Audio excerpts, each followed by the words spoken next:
Jamani,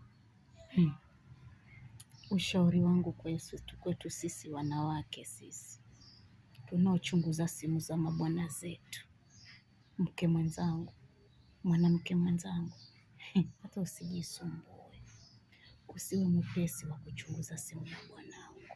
Achana nayo kabisa, usiwe na wasiwasi kwa roho yako kabisa.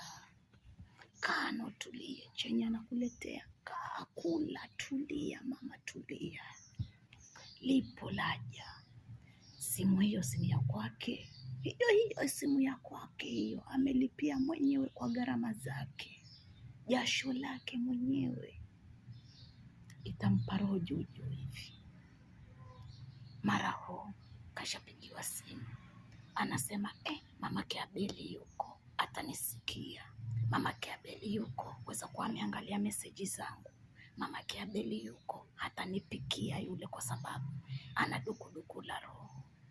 Mwenzangu, kula, kunywa, akija hatu amekayo, wamwangalia tu.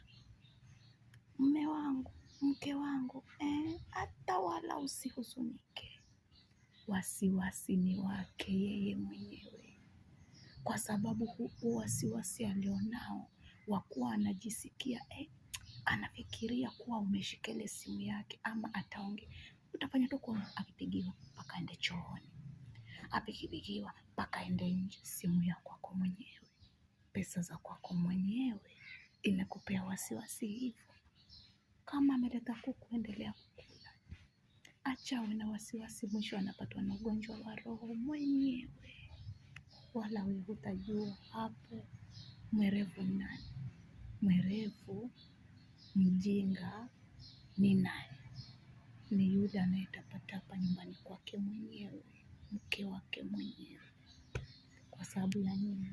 Mchepuko. Mchepuko hakupeleki mahali, mchepuko hakupi chochote. Mtu anashiba na sahani lile lile la kwake. Pole yako mama,